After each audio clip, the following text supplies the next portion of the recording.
ശബരിമല സ്വർണ്ണക്കൊള്ളയിൽ തമിഴ്നാട് കേന്ദ്രീകരിച്ച് SIT സ്ക്വാഡിന്റെ അന്വേഷണം നടക്കുകയാണ്. ഡി മണിയുടെ ദൃശ്യങ്ങൾ പുറത്തു വന്നിരിക്കുന്നു എന്നുള്ളതാണ്. ഡി മണിയുടെ ദൃശ്യങ്ങളാണ് നമ്മളിപ്പോൾ കാണുന്നത്. രമേശ് ചെന്നിത്തലയും സുഹൃത്തായ വിദേശ വ്യവസായം നൽകിയ മൊഴിയിലാണ് പരിശോധന. ഇവർ നൽകിയ വിവരത്തിലുള്ള വിഗ്രഹ കച്ചവടക്കാരൻ ഡി മണിയെ കേന്ദ്രീകരിച്ചുള്ള അന്വേഷണം നീളുന്നതിനിടയിലാണ് ഇപ്പോൾ ഡി മണിയുടെ ദൃശ്യങ്ങൾ പുറത്തുവരുന്നത്. ദിണ്ടിഗൽ, വിരുദുനഗർ എന്നിവിടങ്ങളിൽ സ്ക്വാഡ് പരിശോധന നടത്തുകയാണ്. ആർ അനന്തകൃഷ്ണൻ വിവരങ്ങളുമായി ചേരുകയാണ്. അനന്തൻ, ഇപ്പോൾ ഡി മണിയുടെ ദൃശ്യങ്ങളാണ് മാതൃഭൂമി ന്യൂസിലൂടെ പ്രേക്ഷകർ കാണുന്നതല്ലേ? ഇതാണ് ഡി മണി എന്ന് പറയുന്ന സുബ്രഹ്മണ്യൻ. രമേശ് ചെന്നിത്തലയും സുഹൃത്തായ വിദേശ വ്യവസായിയും നൽകിയ വിവരങ്ങളിൽ നിന്ന് അന്വേഷണ സംഘം കണ്ടെത്തിയിരിക്കുന്ന വ്യക്തിയാണ് ഇയാൾ ഡിണ്ടുഗൽ സിറ്റിയിൽ റിയൽ എസ്റ്റേറ്റ് ബിസിനസ് നടത്തുന്നയാളാണ്. ഇയാൾക്ക് മറ്റ് ചില ഇടപാടുകൾ കൂടി ഉണ്ട് എന്നുള്ളതാണ് അന്വേഷണ സംഘം കണ്ടെത്തിയിരിക്കുന്നത്. സാമ്പത്തിക ഇടപാടുകൾ, അതുപോലെ തന്നെ ഇയാളെ നേരത്തെ ഓട്ടോമണി എന്നൊക്കെയുള്ള രീതിയിൽ, കാരണം ഇയാൾക്ക് കുറേ പേരുകളുണ്ട്. ഇയാളുടെ യഥാർത്ഥ പേര് സുബ്രഹ്മണ്യൻ എന്നാണ്. റിയൽ എസ്റ്റേറ്റ് ബിസിനസ്സുകാരനാണ്. ഇയാളെ ഡയമണ്ട് മണിയെന്നും ഡി മണിയെന്നും ഓട്ടോ മണി എന്നൊരു കാലത്ത് അറിയപ്പെട്ടിരുന്നു. അങ്ങനെ പല ഘട്ടങ്ങളിൽ പല രീതിയിൽ അറിയപ്പെട്ട പേരുകൾ ഉണ്ടായിരുന്ന ആളാണ്. മാത്രമല്ല തമിഴ്നാട്ടിലെ പ്രമുഖ രാഷ്ട്രീയ പാർട്ടിയുമായി ഇയാൾക്ക് ബന്ധമുണ്ട് എന്നാണ് നമുക്കിപ്പോൾ ലഭിക്കുന്ന വിവരം.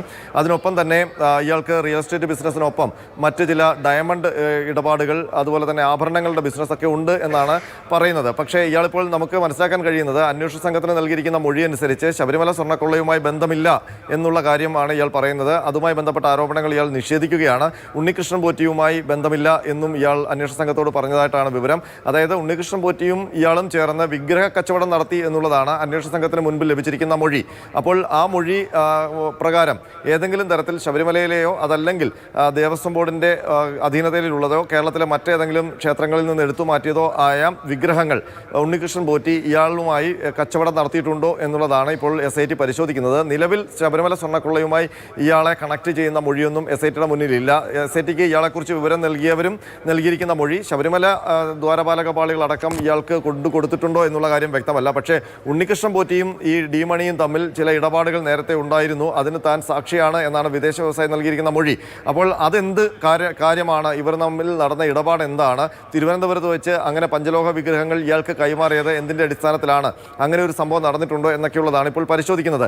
ഏതായാലും തമിഴ്നാട് കേന്ദ്രീകരിച്ച് കഴിഞ്ഞ ഒരാഴ്ച, അതായത് രമേശ് ചെന്നിത്തലയും ഈ വിദേശ വ്യവസായിയും നൽകിയ മൊഴി ലഭിച്ച ശേഷം തമിഴ്നാട് കേന്ദ്രീകരിച്ച്, ചെന്നൈ കേന്ദ്രീകരിച്ചാണ് വിശദമായ അന്വേഷണം നടത്തിയിരുന്നത്. കാരണം ഈ SITക്ക് മൊഴി നൽകിയ ആൾ പറഞ്ഞത് ഇയാൾ ചെന്നൈ ബേസ് ചെയ്തുകൊണ്ടുള്ള ഒരു കച്ചവടം നടത്തുന്ന ആളാണ് എന്നുള്ളതാണ്.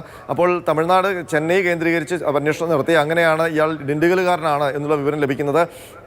അങ്ങനെ ഇന്നലെ ഡിണ്ടുഗലിൽ എത്തുകയും വിരുദുനഗർ, അതുപോലെ തന്നെ മധുര, ഈ മേഖലകളിൽ ചില പരിശോധനകളും വിവരങ്ങളുമൊക്കെ SIT ശേഖരിച്ചിരുന്നു. ഇതിൻ്റെ അടിസ്ഥാനത്തിലാണ് ഡിണ്ടുഗൽ ടൗണിലെ റൗണ്ട് റോഡിലുള്ള ഈ MSRD എന്ന് പറയുന്ന ബിൽഡിംഗ്, അത് ഇയാളുടെ സ്വന്തം ബിൽഡിംഗ് ആണ്.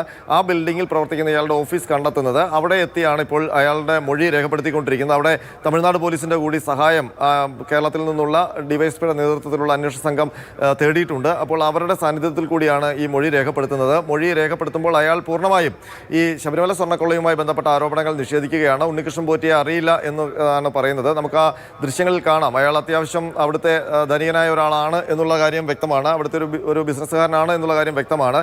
ഇനിയിപ്പോൾ ശബരിമലയോ കേരളത്തിലെ മറ്റേതെങ്കിലും ക്ഷേത്രങ്ങളുമായി ബന്ധപ്പെട്ടോ എന്തെങ്കിലും തരത്തിലുള്ള വിഗ്രഹ ഇടപാടുകൾ ഇയാൾ നടത്തിയിട്ടുണ്ടോ എന്നൊക്കെയുള്ള കാര്യങ്ങൾ. കാരണം ഡിണ്ടുഗൽ എന്ന് പറയുന്നത് കേരളത്തിൽ നിന്ന് അധികം ദൂരെയല്ല. തമിഴ്നാട്, നമ്മുടെ ഇടുക്കി, അതുപോലെ തന്നെ പാലക്കാട് ബോർഡറുമൊക്കെ ആയിട്ട് അധികം ദൂരമില്ല. അപ്പോൾ കേരളവുമായിട്ട് എപ്പോഴും ബന്ധം സ്ഥാപിക്കാവുന്ന സ്ഥലമാണ്.